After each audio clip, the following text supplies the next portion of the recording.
We're also profoundly honored to be joined by somebody that I've gotten to know a little bit by telephone. I had what was going to be about a 1-minute conversation just to express my sorrow and gratitude and everything else you could express, and it ended up being about 25 minutes, and it was he's a very warm, incredible man. Israel Goldstein, Rabbi, and I'll tell you, it wasn't in the schedule, but Rabbi, I'd love to bring you up because there was nobody that expressed the horror and the beauty of what you represent better than you did. And I very much appreciate it, Rabbi. I know you're here with your son and your brother. I very much appreciate it. Please come up and say a few words.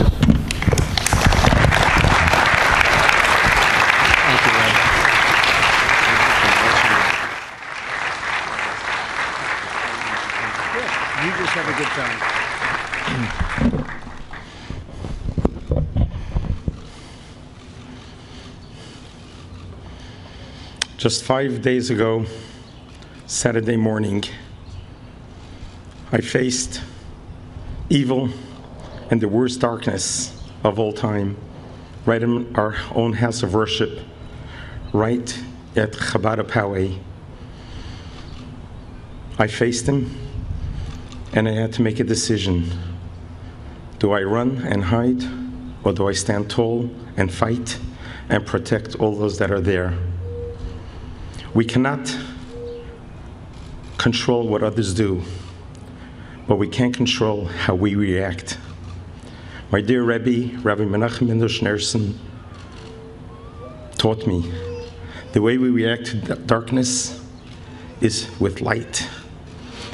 It was that moment that I made a decision. No matter what happens to me, I'm going to save as many people as possible.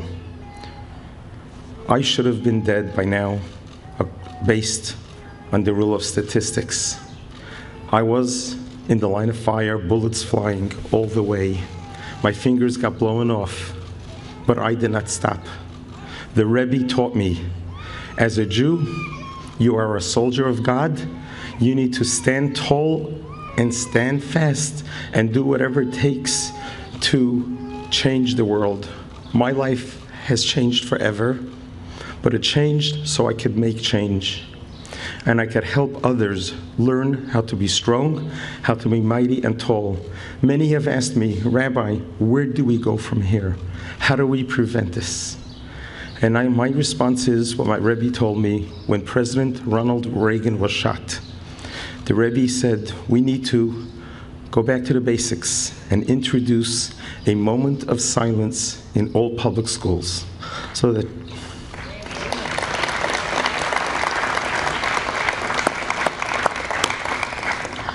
children from early childhood on could recognize that there's more good to the world, that they are valuable, that there is accountability, and every human being is created in God's image.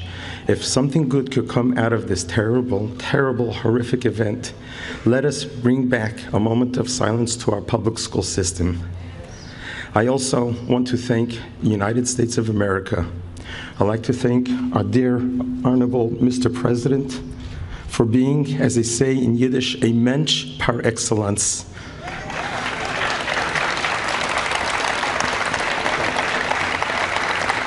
Mr. President, when you called me, I was at home weeping. You were the first person who began my healing.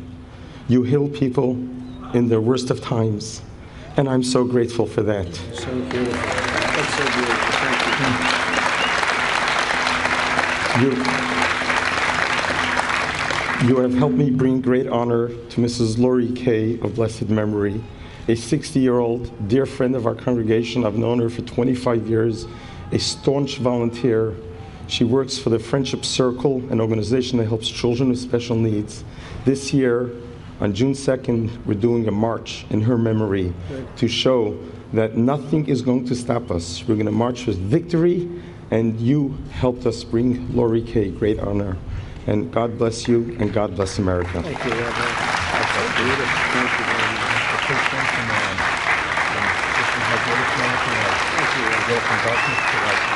Thank you. From darkness to the White House. I left some darkness out. Thank you. Thank you.